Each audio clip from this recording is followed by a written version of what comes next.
Selamat berjumpa kembali Bapak Ibu, saudari-saudara, umat beriman terkasih dalam Tuhan. Salam sehat, berlimpah berkat, dan selamat mengakhiri bulan Januari, bulan pertama pada tahun 2026 ini. Hari Sabtu tanggal 31 Januari oleh gereja dirayakan sebagai peringatan Santo Yohanes Don Bosco, seorang imam. Saya mengajak kita sekalian saudari-saudara merenungkan kutipan Injil Markus bab 4 ayat 35 sampai 41 tentang Yesus yang meredahkan badai di danau. Dalam hidup banyak badai kita juga harus hadapi, dan kita akan belajar bagaimana kita menjadi pribadi yang tetap kuat di tengah badai atau melalui badai. Mari kita dengarkan sabda Tuhan dalam nama Bapa dan Putra dan Roh Kudus. Amin. Pada suatu hari ketika hari sudah petang, Yesus berkata kepada murid-muridnya, "Marilah kita bertolak ke seberang." Mereka meninggalkan orang banyak yang ada di sana lalu bertolak dan membawa Yesus dalam perahu itu di mana ia telah duduk. Dan perahu-perahu lain pun menyertai dia. Lalu mengamuklah taufan yang sangat dahsyat. Dan ombak menyembur masuk ke dalam perahu, sehingga perahu itu mulai penuh dengan air. Pada waktu itu, Yesus sedang tidur di buritan di sebuah tilam. Maka murid-murid membangunkan Yesus dan berkata kepadanya, "Guru, Engkau tidak peduli kalau kita binasa." Yesus pun bangun, menghardik angin itu, dan berkata kepada danau, "Diam, tenanglah." Lalu angin pun reda dan danau pun menjadi teduh sekali. Lalu Yesus berkata kepada murid-muridnya, "Mengapa kamu begitu takut? Mengapa kamu tidak percaya?" Mereka menjadi sangat takut dan berkata seorang kepada yang lain, "Siapakah gerangan orang ini? Angin dan danau pun taat kepadanya." Demikianlah sabda Tuhan. Bapak, Ibu, saudari-saudara, umat beriman terkasih dalam Tuhan kita Yesus Kristus. Hidup kita manusia boleh dikatakan atau boleh diibaratkan sebagai sebuah kapal yang sedang berlayar di tengah samudra.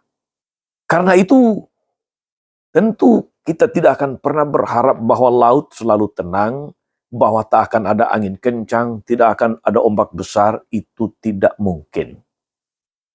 Selalu akan ada badai yang bisa terjadi, ada gelombang yang dahsyat, dan ada kemungkinan kecelakaan yang bisa terjadi. Dalam peristiwa hidup sehari-hari saudara-saudari yang terkasih, kita sering mengalami pengalaman-pengalaman, persoalan-persoalan yang datang bertubi-tubi, ibarat badai-badai yang terjadi dalam hidup ini. Belum sempat menarik nafas, sudah ada masalah lain yang datang, badai lain menyusul. Lalu kita kemudian bertanya kepada Tuhan, mengapa hidup saya tidak pernah luput dari masalah? Apa salah saya? Apa dosa saya? Mengapa orang yang lain tidak lebih baik? Hidupnya malah aman-aman saja. Mengapa saya justru menghadapi badai, menghadapi pergumulan yang tidak mudah? Mengapa semua ini terjadi pada saya, pada keluarga saya? Para murid mengatakan dalam Injil hari ini, "Guru, Engkau tidak peduli kalau kita binasa." Saudari-saudara, umat beriman terkasih dalam Tuhan, dalam kondisi-kondisi semacam ini maka ketangguhan bahtera, yaitu hidup kita yang sedang berlayar di samudra kehidupan ini, kemahiran nahkoda dan kesiapan mental para penumpang menjadi sangat dibutuhkan. Karena itu saudari-saudara, saya mengajak kita untuk merenungkan setidaknya 4 poin ini. Bagaimana kita bisa tetap kuat di tengah badai, bertahan melewati badai. Yang pertama, saudari-saudara, kita tetap bertekun dalam doa, mencari Tuhan, dan bukan mencari-cari kesalahan. Seperti yang tadi saya ungkapkan, kita mulai bertanya, dosa saya apa? Mengapa yang lain yang hidupnya lebih buruk dari saya aman-aman saja? Kita mencari-cari kambing hitam. Mending kita mencari Tuhan. Sebab barang siapa bertekun di dalam doa, dalam arti tekun mencari Tuhan, dia akan selalu mendapatkan ketenangan. Dia akan melihat seluruh permasalahan, persoalan dengan lebih jernih. Dan karena itu, dia juga akan meresponnya dengan lebih bijaksana. Yang kedua, saudara-saudari, tetap tenang dan percaya kepada Tuhan. Masalah dan pergumulan hidup ini barangkali membuat kita kemudian menjadi panik, bingung, cemas, takut. Bahkan banyak orang kemudian mengambil jalan pintas. Ada yang bahkan bunuh diri. Ada yang kemudian bukan hanya menjauh dari Tuhan, menjadi tidak percaya Tuhan lagi. Dan itu kemudian justru menciptakan masalah baru lagi. Tetaplah menaruh kepercayaan kepada Tuhan yang meneguhkan, yang menguatkan untuk mampu melewati badai. Ketika Yesus menenangkan badai dan angin di danau, hal itu membuat murid-muridnya terheran-heran. Rasa heran, rasa kagum mereka lebih besar dibandingkan topan itu sendiri, badai itu sendiri. Artinya, saudari-saudara, bukan persoalannya yang besar, tetapi kekaguman mereka terhadap Tuhan yang Maha Kuasa, yang mampu menenangkan badai dan angin taufan, membuat mereka terheran-heran, terkagum-kagum bagaimana Tuhan toh peduli. Bukan Tuhan tidak peduli. Tuhan selalu senang dengan mereka yang tetap tenang, mereka yang tetap menaruh kepercayaan kepadanya. Yang ketiga, saudara-saudari, tidak ada badai yang tidak selesai. Setiap orang akan berjumpa dengan badai dalam hidup, macam-macam bentuk dan rupanya. Entah itu kegagalan dalam sebuah relasi, entah itu katakanlah kegagalan dalam bisnis, ditipu oleh sahabat atau rekan bisnis, kehilangan orang-orang terkasih, gagal dalam sebuah ujian, dalam sebuah proyek, dalam sebuah bisnis. Sakit dan penyakit berat yang mungkin datangnya tiba-tiba. Atau masalah yang datang bertubi-tubi, ibaratnya sudah jatuh tertimpa tangga. Tapi percayalah, badai pasti berlalu. Tidak ada badai yang abadi. Maka kemampuan kita untuk bertahan di tengah badai menjadi suatu yang perlu untuk direnungkan. Tetaplah percaya kepada Tuhan. Kalau Tuhan tidak meredakan badainya, Tuhan membuatmu menjadi kuat untuk melewati badai.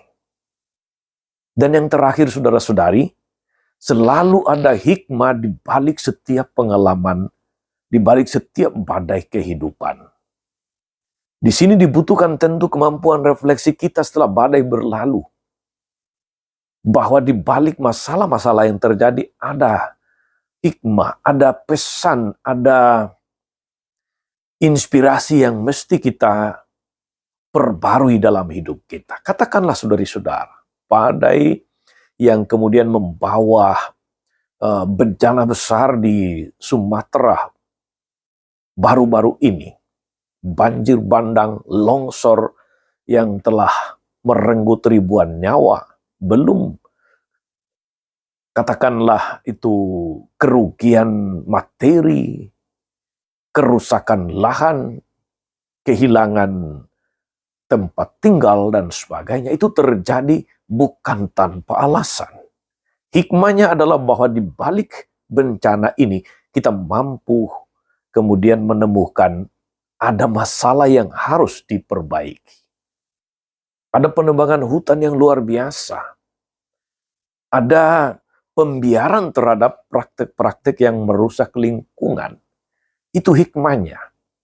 Maka ke depan kita lalu kemudian mengantisipasi bahwa supaya badai tidak terjadi, supaya bencana tidak kemudian terulang. Sebagai manusia yang berhati dan berakal, kita akan menemukan cara untuk mencegah. Itulah hikmah. Maka saudari-saudara, moga-moga permenungan ini menguatkan kita untuk terus percaya kepada Tuhan, bersikap tenang, dan jangan lupa untuk selalu berdoa. Percayalah, badai tidak akan abadi. Badai pasti berlalu.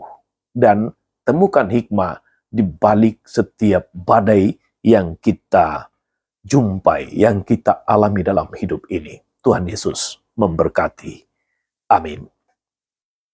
Tuhan Yesus Kristus, kami bersyukur atas firman-Mu hari ini yang sungguh meneguhkan kami untuk menjadi pribadi-pribadi yang kuat, pribadi-pribadi yang percaya, pribadi-pribadi yang tetap tenang ketika menghadapi badai-badai kehidupan kami masing-masing. Moga-moga kami senantiasa tetap tenang, tetap kuat, tetap percaya kepada penyelenggaraan-Mu yang bijaksana, dan menemukan hikmah di balik setiap peristiwa pengalaman badai yang kami alami. Sebab Engkaulah Tuhan dan pengantara kami sepanjang segala masa. Amin. Saudari-saudara sekalian, berkat Allah turun atas saudari-saudara, atas mereka yang kita doakan atau kita janjikan doa, mereka yang sakit dan menderita, skala rencana, karya, dan pelayanan hari ini, Bapa dan Putra dan Roh Kudus. Amin. Tetap sehat, teruslah menjadi berkat.